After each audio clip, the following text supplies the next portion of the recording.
आज हम डिस्कस करेंगे लॉ और सोर्सेज ऑफ लॉ के बारे में। तो लॉ क्या है? Law is a command issued by a superior to an inferior or a system of rights and duties which the state enforces।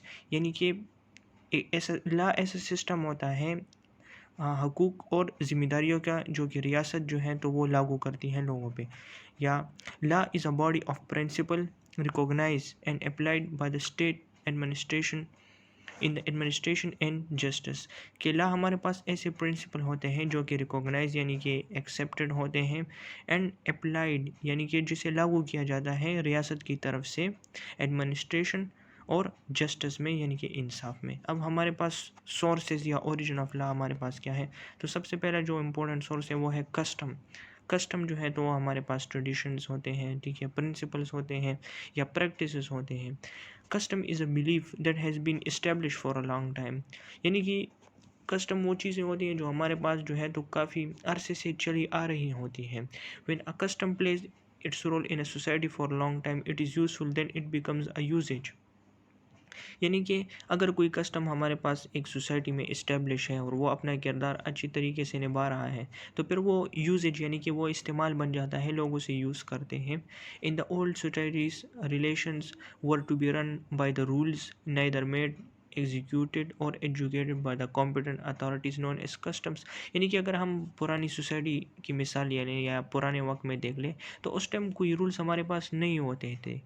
यानी कि इस तरह रूल्स नहीं होते थे जिसे कोई इदारा बनाता और उसे फिर लागू करता, बल्कि लोग जो है तो वो कस्टम्स पे बिलीव करते थे, ठीक है।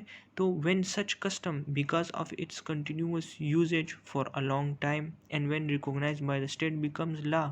तो इसी तरह कस्टम जो है तो हमारे पास जो होते थे ये जब काफ़ी अरसे से इस्तेमाल हो रहे होते थे तो फिर ये लॉ में कन्वर्ट हो जाते और फिर जो है तो इसे रियासत की तरफ से फिर इसे रिकॉग्नाइज भी किया जाता।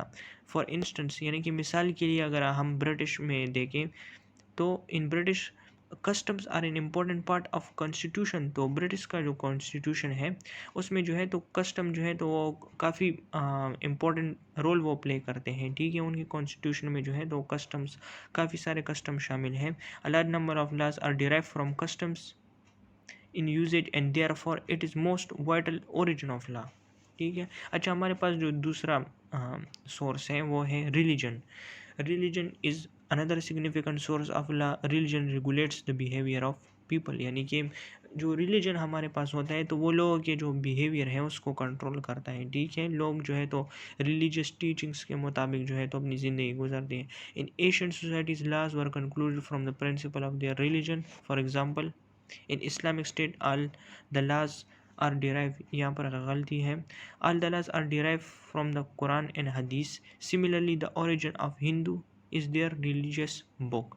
मिसाल के लिए जो इस्लामिक स्टेट की अगर हम मिसाल ले लें तो इस्लामिक स्टेट में जो थी तो सारे लाज जो थे तो वो हमने कुरान शरीफ और हदीस से जो है वो डिराइव हुए थे। और इसकी दूसरी मिसाल ये है कि जो Hindu origin of Hindu law जो है तो वो भी उनकी जो रिलीजियस बुक है उससे हासिल किए गए हैं। तो आप कह सकते हैं कि रिलीजन जो है तो वो हमारे पास एक इम्पोर्टेंट सोर्स है। जुडिशल डिसीजन यानी कि अदालती फैसले। Judiciary applies law in various cases but sometime the law does not cover और solve the case perfectly. In such cases the laws are explained by the जजेस दैट गिव न्यू मीनिंग्स। यानी कि इसका मतलब ये है कि जुडिशरी जो होती है, जो अदलिया जो होती है, तो वो केसेस पे जो है तो मुख्तलिफ लाज जो है तो वो अप्लाई करती है। लेकिन कभी कभार एक ऐसा केस आ जाता है जिस पे एक ला फिट नहीं होता, यानी कि वो ला उस पर लागू नहीं होता। तो फिर ऐसे केस में क्या किया जाता है कि जज जो है वो एक लॉ को डिफ़ाइन करता है, ठीक है, और वो उस लॉ को एक्सप्लेन करता है और उसे एक नई मीनिंग देता है। जजेस do not make law but explain the meaning of law through interpretation. यानी कि जो मौजूदा लॉज होते हैं उसकी सिर्फ जो है तो वो इंटरप्रटेशन करता है, उसे एक्सप्लेन करता है, उसे उस केस पे लागू करता है। Various constitution in the world are enrich through judicial decision. इसका मतलब ये है कि जुडिशल डिसीजन की वजह से हमारे पास जो लॉ आते हैं, और दुनिया में बहुत से ऐसे कॉन्स्टिट्यूशन है जिसमें जुडिशल डिसीजन जो है तो वो शामिल है। For example, the important part of the constitution of Britain is the result of judicial decision. तो फिर वही ब्रिटेन की एग्जाम्पल कि उनका जो कॉन्स्टिट्यूशन है वो जुडिशल डिसीजन से भरा हुआ है। इस तरह अगर आप पाकिस्तान की एग्जाम्पल ले लें तो इसमें भी है, इंडिया की एग्जाम्पल ले लें तो ये जुडिशल डिसीजन जो है तो ये काफ़ी इंपॉर्टेंट रोल प्ले करते हैं। अच्छा, जो नेक्स्ट सोर्स है वो है कमेंट्रीज ऑफ द ज्यूरिस्ट्स। तो ज्यूरिस्ट वो होते हैं जो कि कानून में जो है तो काफ़ी माहिर होते हैं। व्हेन अ जजेस and jurist retire from their service they compare, discuss, comment upon various laws and conclude various principle in their book.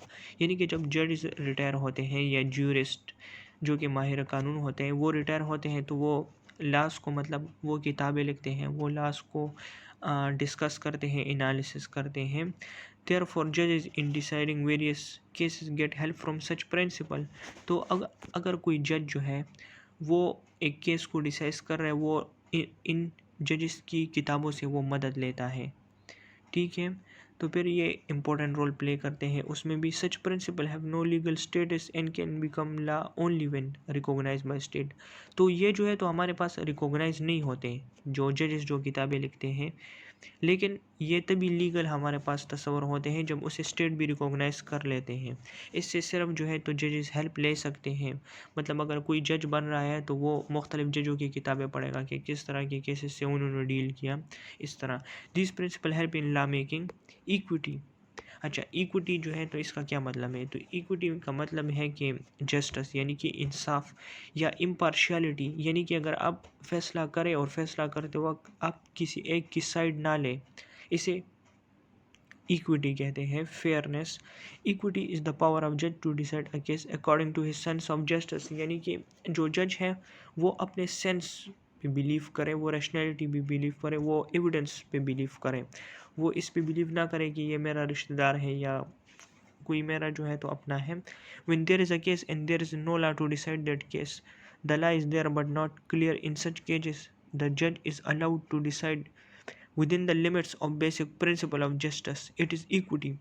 यानी कि इसका मतलब यह है कि यहाँ पर एक केस आया और उस केस के मुतल्लिक या तो लॉ मौजूद नहीं है, या अगर लॉ मौजूद है और वो लॉ क्लियर नहीं है, तो ऐसे सिचुएशन में जज को अलाउ किया जाता है कि वो ख़ुद फैसला करें, और फैसला जो है तो वो बेसिक प्रिंसिपल ऑफ जस्टिस के मुताबिक करें। Such decision become laws in future. और ऐसे डिसीजन जो है तो वो फिर फ्यूचर में जो है तो उसे फिर लॉज में शामिल भी कर लिया जाता है, ठीक है। फिर जो है तो लेजिस्लेशन तो आपको पता है कि एक इम्पोर्टेंट सोर्स ऑफ लॉ है। It is significant and modern source of law. तो ये हमारे पास एक मॉडर्न सोर्स है। In modern world new laws must be made to solve the problem. तो हमारे पास जो है तो वक्त बदलता है और वक्त के साथ साथ हमें नई लॉज की ज़रूरत होती है। तो इसलिए ये जो है तो हमारे पास लेजिस्लेशन काफ़ी इंपॉर्टेंट रोल प्ले करता है। Legislature enact laws in the light of people's need and amend the old और प्रेजेंट लॉज। तो लेजिस्लेशन जो है तो वो नए लॉज को बनाता है, या जो मौजूदा लॉ होते हैं या पुराने होते हैं तो उसे जो है तो उसमें अमेंडमेंट यानी चेंजेस करता है। फिर हमारे पास एक और है डेलीगेटेड लेजिस्लेशन। अब इसका क्या मतलब है? When legislature find it difficult or there is shortage of time, such cases legislature finds it essential to delegate some of law making powers to the executive। यानी कि अगर लेजिस्लेशन को लेजिस्लेचर जो है तो उसे कोई मुश्किल पेश आ रही है या टाइम की कमी है, तो उसी वजह से जो लेजिस्लेचर है वो अपने कुछ पावर्स जो है तो वो एग्जीक्यूटिव को दे देता है, ठीक है।